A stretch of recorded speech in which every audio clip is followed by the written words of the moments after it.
Dans cette vidéo, on va parler des formats ISO, des formats d'affiches, des formats de carte postale et des formats d'écran. On va aussi montrer comment on calcule des formats en pixels.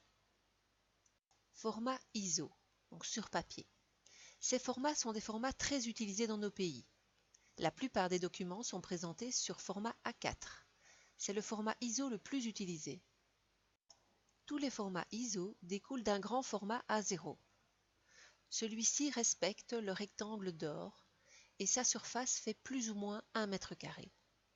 Ce format A0 est coupé en deux pour faire le format A1, qui est coupé en deux pour faire le format A2, et ainsi de suite, comme le montre ce dessin ci-contre. Voici la liste des formats ISO, repris par ordre croissant. Et ici vous avez en pixels à une définition de 300 dpi et à une définition de 600 dpi les mêmes formats ISO, en pixels donc.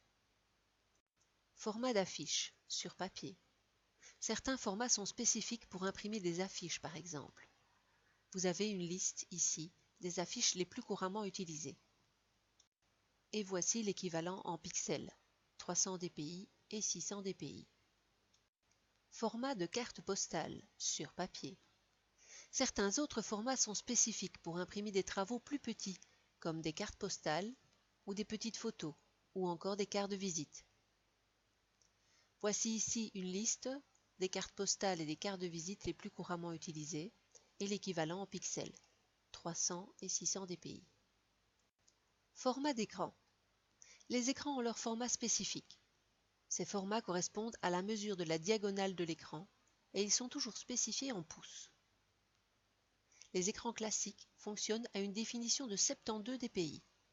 Par contre, certains écrans de type Retina, notamment, fonctionnent à une définition plus élevée, 150 dpi et plus.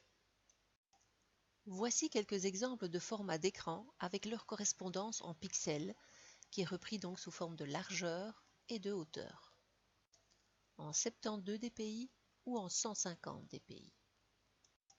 Calcul des formats en pixels. Une image de synthèse doit être soit imprimée, soit affichée sur un écran.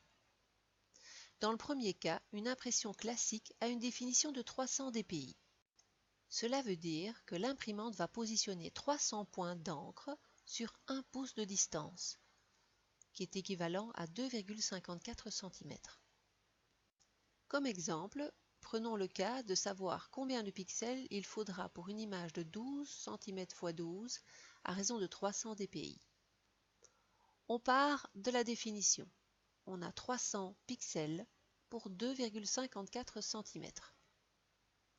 On cherche d'abord à savoir combien de pixels il faudra pour 1 cm. Il faudra à ce moment-là diviser 300 par 2,54 pour avoir le nombre de pixels sur 1 cm. Une fois qu'on a le nombre de pixels pour 1 cm, on le multiplie par le nombre de centimètres désiré, c'est-à-dire 12 ici dans ce cas-ci. On obtient alors une résolution de 1416 pixels sur 1416 qui représente une image de 12 cm sur 12 à raison de 300 dpi. Les calculs que l'on a fait ici en parallèle s'appellent la technique de la règle de 3. Dans le cas d'un écran classique, il est à une définition de 72 dpi, à vous donc de faire les calculs. J'ai ici une modélisation que je vais sortir avec la résolution que j'ai trouvée, donc 1416 sur 1416 pixels.